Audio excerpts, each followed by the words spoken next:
ओम शांति। आइए सुनते हैं 25 दिसंबर 2024 की शिव बाबा की ज्ञान मुरली और ईश्वरी महावाक्य। आज परमपिता परमात्मा शिव बाबा ने कहा, मेरे मीठे बच्चे, प्यारे बच्चे, कदम कदम श्रीमत पर चलना यही हाईएस्ट हाईएस्ट पार्ट है। यानी बाबा ने कहा, कदम कदम पर अपने परमपिता परमात्मा भगवान शिव बाबा की श्रीमत पर चलो तो ये हाईएस्ट चार्ट है। और फिर बाबा ने कहा, जिन बच्चों को श्रीमत का रिगार्ड है वह मुरली जरूर पढ़ेंगे, क्योंकि अगर मुरली नहीं पढ़ेंगे तो डिसरिकॉर्ड हो जाएगा।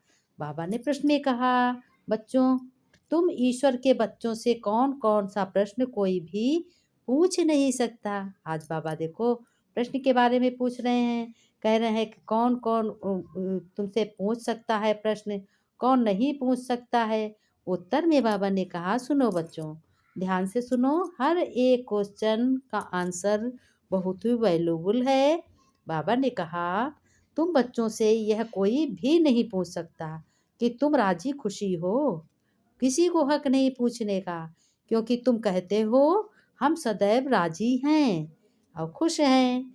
तभी तो बाबा कहते हैं कि मेरे बच्चे, राजी खुशी कोई नहीं पूछ सकता। मैं खुश हूँ, मुस्कुराता हूँ और खुश नसीब हूँ, क्योंकि बाबा ने कहा, परवाह थी पार ब्रह्म में रहने वाले बाप की। पहले तो परवाह थी, वह मिल गया। अब तो मिल गया पार ब्रह्म में रहने वाला जो बाप है, हमारा परमेश्वर है, परम पिता है, भगवान है, शिव बाबा है। हमारे सारे संबंध उनसे हैं, तो वो तो अब मिल गया। वह बाप जो है जगत बाप, वो तो मिल गया। बाकी किस बात की परवाह करनी है। बच्चों ने कहा, बाबा अब मुझे किस बात की परवाह करनी है। मेरा बाबा भी मिल गया, दादा भी मिल गया, सदगुरु भी मिल गया, टीचर भी मिल गया, और क्या पालना करने वाला पिता मिल गया, ज्ञान देने वाला मास्टर मिल गया, पढ़ाई पढ़ाने वाला। तो बच्चों ने कहा, बाबा मुझे किसी बात की परवाह नहीं। तुम भल बीमार हो तो भी कहेंगे हम राजी खुशी हैं। फिर बाबा ने कहा, बच्चों तुम्हें अगर परवाह नहीं है तो तुम भले ही बीमार हो, कोई परेशानी हो, कोई भी दिक्कत हो, तब भी तुम कहोगे हम राजी खुशी हैं, क्योंकि राजी खुशी चैतन्यता, चैतन्य है ना। ईश्वर के बच्चों को किसी की बात की परवाह नहीं होती। इसलिए ईश्वर के जो बच्चे होते हैं भगवान के, वो राजी खुशी हमेशा रहते हैं। कोई पूछे, झट बोल दो, मुझे तो वरदान दिया है हमारे बाबा ने, भगवान ने वरदान दिया है कि तुम बच्चा खुश रहो, मुस्कुराते रहो, और खजाना जो मिला है, खजाना सबको लुटाते रहो। तो बाबा ने कहा, बाप जब देखते हैं इन पर माया का वार हुआ है तो पूछते हैं, बच्चे राजी खुशी हो। जब जानते हैं बच्चे मुरझा जाते हैं तो बाप पूछते, क्या बच्चे तुम राजी खुशी हो। तो बच्चे कहते, जी बाबा मैं राजी खुशी हूँ। बाप समझाते हैं बच्चों की बुद्धि में। क्या बाप समझाते हैं बच्चों की बुद्धि में, क्या से कदम कैसे होंगे, पदम कैसे होगा। बुद्धि में उनके पैरों में पदम कैसे होगा, हर कदम में पदम है, कहाँ तक बैठे लिखे। अगर लिखते भी हैं तो कभी कभी डाउन हाईएस्ट चार्ज उन्हों का होता है क्या।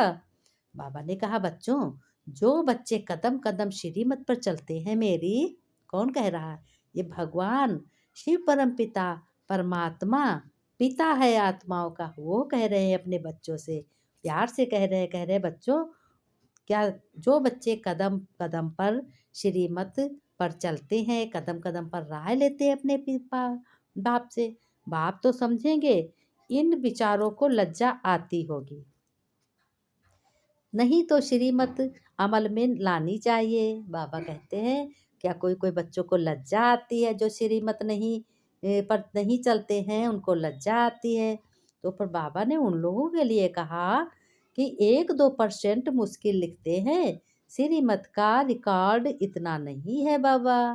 मुरली मिलती है तब भी नहीं पढ़ते हैं, और उन्हों को दिल में लगता तो ज़रूर होगा कि बाबा कहते हैं तो सच है, हम मुरली नहीं पढ़ते हैं तो औरों को क्या सिखलाएंगे। जब बाबा प्रश्न पूछते हैं तब बच्चों से पूछते हैं। तो बच्चे जो नहीं मुरली पढ़ते हैं, प्रश्न पूछते हैं बाबा, तो बच्चे कहते हैं कि अंदर उनकी दिल खाती है कि हम तो कहते करते नहीं, बाबा की श्रीमत लेते नहीं हैं। अब बाबा के सामने बाबा पूछ रहा है तो हम क्या करें? दिल खाती है अंदर से, बाबा हमने तो ये गलती की है, श्रीमत पर नहीं चले। तो बाप कहते हैं मुझे याद करो तो स्वर्ग के मालिक बनोगे बच्चों। इसमें बाप भी आ गया, पढ़ाने वाला भी आ गया और सदगति दाता भी आ गया सदगति करने। और कोई सदगति कर न सके। फिर थोड़े थोड़े अक्षर में बच्चों सारा ज्ञान आ जाता है। फिर उनको बाप फिर अच्छे तरीके से समझाते हैं, यहाँ तुम बच्चे आते ही हो इसको रिवाइज करने। भल बाप की भी यही समझाते हैं, क्योंकि तुम खुद कहते हो कि बाबा हम भूल जाते हैं, इसलिए यहाँ आते हैं रिवाइज करने। बार बार ये मुरली, ज्ञान मुरली रिवाइज करने आते हैं। बाबा कहते हैं भल कोई करते भी हैं तो भी रिवाइज नहीं होता, तकदीर में नहीं है तो तब तदबीर भी क्या करे। तकदीर में नहीं है तो तदबीर क्या कर सकती है उन बच्चों की। तदबीर कराने वाला तो एक ही बाप है, इसमें कोई की पास खातिरी भी नहीं हो सकती। बाबा ने कहा इसमें हमारी कोई मदद नहीं हो सकती। उस पढ़ाई में तो एक्स्ट्रा पढ़ाने के लिए टीचर बुलाते हैं, कोचिंग भी पढ़ाते हैं, स्कूल में भी पढ़ने जाते हैं, लेकिन ये भगवान की पढ़ाई है। ये तो तकदीर बनाने के लिए सबको एक रस भगवान पढ़ाते हैं। ये थोड़ी है किसी को कुछ और बताते हैं, किसी कुछ कुछ और बताते, एक ही तरह पढ़ाते हैं। फिर बाबा ने बच्चों से कहा बच्चों एक एक को अलग अलग कहाँ तक हम पढ़ाएंगे, कितने ढेर बच्चे हैं। उस पढ़ाई में कोई बड़े आदमी के बच्चे होते हैं, कोई छोटे आदमी के होते हैं, कोई तो ऑफर करता है तो उनको एक्स्ट्रा भी पढ़ाते हैं ना। कोई कहते इतनी फीस हम देंगे तो यहाँ 1 घंटे पढ़ना। इस ये हद के स्कूलों की बात आज बाबा कर रहे हैं। फिर कहते हैं टीचर जानते हैं कि ये डल है, इसलिए पढ़ाकर उनको स्कॉलरशिप लायक बनाते हैं।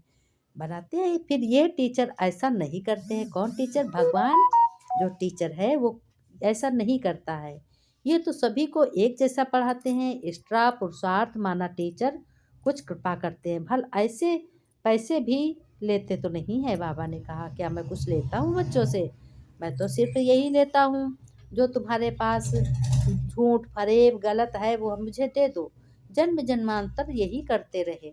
फिर गाते भी हैं चारों तरफ लगाए फेरे, भगवान से तो दूर ही रहे, यात्रा से आकर फिर विकारों में गिरते हैं। ऐसे ज्ञान से क्या फ़ायदा? पहले गंगा नहा ली, फिर बाद में फिर ज्ञान में गिरे, फिर विकारों में गिरे। फिर ज्ञान लेने से क्या फ़ायदा? मुरली सुन ली, फिर वही कर्म कर रहे। बाबा ने कहा इससे कोई फ़ायदा नहीं। बाबा ने कहा तुम अभी बच्चे जानते हो यह है पुरुषोत्तम संगम युग, जबकि बाप आए हैं, यानी भगवान आया है, बाबा आया है। एक दिन सभी जान जाएंगे कि बाप आया हुआ है। बाबा ने कहा अभी दुनिया वाले भी नहीं जानते हैं और बहुत जान गए हैं कि एक दिन तो सब जान जाएंगे। भगवान आखिरी में मिलेगा कैसे, वह तो ऐसे कह देते हैं। ये तो कोई भी नहीं जानते। कोई तो समझते हैं कुत्ते बिल्ली में भगवान मिलेगा, क्या इन सब में भगवान मिलेगा? कितना झूठ मनुष्य बना देते हैं। झूठी ही खाना, झूठी ही पीना, झूठी ही रात बिताना, इसलिए यह है झूठी माया झूठी काया। उदासी विद्वान द्वारा सुने हैं। ये हम सो का अर्थ कितना सहज कर सुनाते हैं। बाबा ने कहा हम सो माना मैं आत्मा।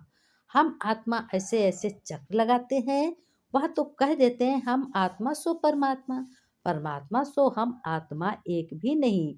जिसको हम सो का अर्थ नहीं मालूम। बाबा ने कहा तुम सूर्यवंशी बनते हो, फिर धीरे धीरे चंद्रवंशी बनते हो। अभी तुम बच्चों को सब कुछ मालूम पड़ गया है।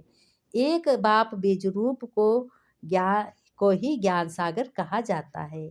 वह इस सृष्टि चक्र में नहीं आते हैं। अब देखो भगवान परिचय दे रहे हैं, ऐसे सबको देना चाहिए कि बीज रूप किसको कहा जाता है? ज्ञान का सागर बाप को कहा जाता है, परम पिता निराकार शिव को। वह इस सृष्टि चक्र में नहीं आते हैं। कैसे आते हैं? ऐसे नहीं कि हम आत्मा सो परमात्मा बन जाते हैं। बाबा ने कहा नहीं, बाप आप समान नॉलेजफुल बनाते हैं।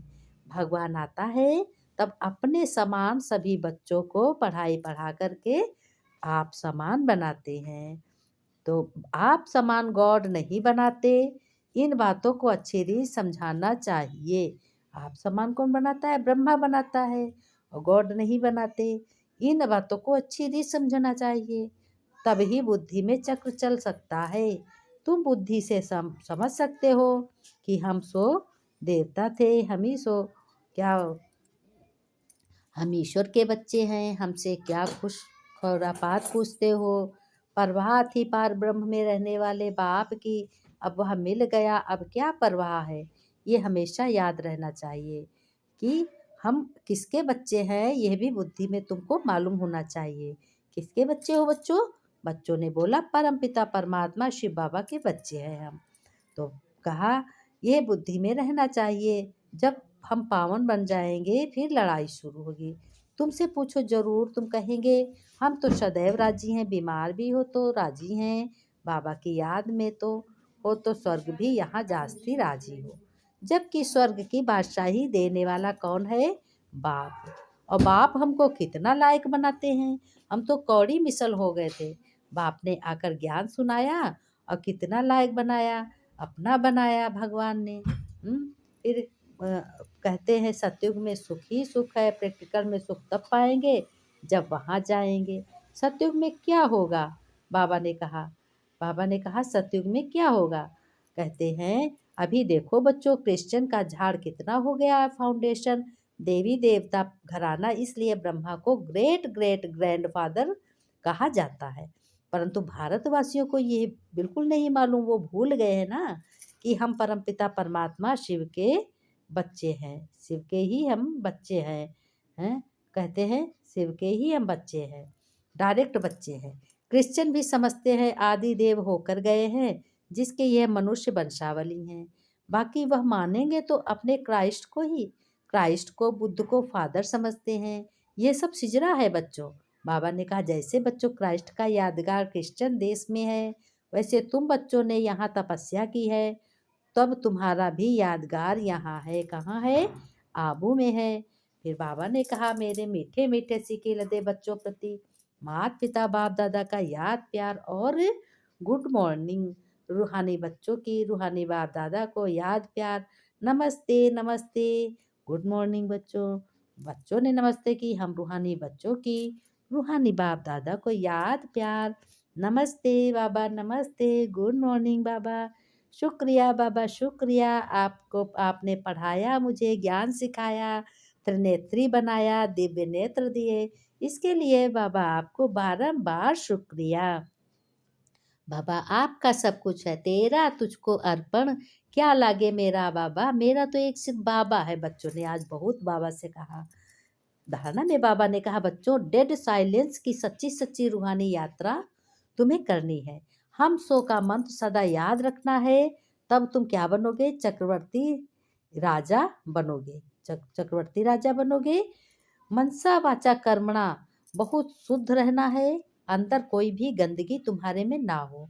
कदम कदम पर सावधानी रखनी है, श्रीमत का रिकॉर्ड रखना है। बाबा ने कहा कोई भी गंदगी ना हो, क्योंकि तुम ईश्वर के बच्चे हो। भगवान से सारे संबंध तुम्हारे हैं। भगवान ने तुम्हें बहुत गुणों से सजाया है, ज्ञान से सजाया है और बहुत सारी शक्तियाँ दी हैं। बाबा ने वरदान में कहा निर्माणता के गुण को धारण करके सबको बच्चों सुख तुम देने वाले सुख देवा सुख स्वरूप हो तुम। विस्तार में बाबा ने कहा आप बच्चों महान आत्माओं की क्या है? निशानी है निर्माणता। जितना निर्माण बनेंगे उतना ही सर्व द्वारा मान तुम्हें बच्चों प्राप्त होगा। इसलिए निर्माणता हो, निर्माण बनो, और उतना ही सर्व से द्वारा तुम्हें मान प्राप्त होगा, तुम्हारा मान होगा, सभी लोग तुम्हारा आदर करेंगे। जो बच्चों निर्वाण है वह सबको सुख देंगे, और जो निर्माण नहीं है वो क्या खुद ही नहीं सुख में रहेंगे तो दूसरों को क्या देंगे। बाबा ने कहा जहाँ भी जाएंगे, जो भी करेंगे वह सुखदायी होगा। कुछ भी काम करोगे तो जो भी संबंध संपर्क में आए बच्चों वह सुख की अनुभूति करे, इसलिए आप ब्राह्मण आत्माओं का गायन है। फिर बाबा ने कहा सुख के सागर के बच्चे, तुम बच्चे सुख स्वरूप हो, सुख देवा हो, तो सबको तुम्हें क्या करना है, सुख देना है और सुख लेते चलो। बाप से लेते चलो और सबको सुख देते चलो। आपको कोई आपको दुख दे तो लेना नहीं है। कोई भी गलत चीज़ कहे, कुछ भी कहे तो तुम्हें दुखी नहीं होना है ना? क्योंकि तुम्हारे पास दुःख की लहर नहीं है, तुम्हारे पास तो सब ही सतगुण हैं और भगवान ने तुम्हें गुण शक्तियाँ सब कुछ दिया है, वरदान दिया है, खजाने दिए हैं, ज्ञान का भंडार दिया है ना? सुख के सागर हो तुम, तुम्हारे पास अथाह सुख है। बाबा ने कहा स्लोगन में, सबसे बड़े ज्ञानी वह बच्चे हैं जो आत्म अभिमानी में रहते हैं, अपने को आत्मा समझते हैं और मैं कर्म कराने वाली आत्मा हूँ, ऐसे कर्म करते हैं। ओम शांति बच्चों।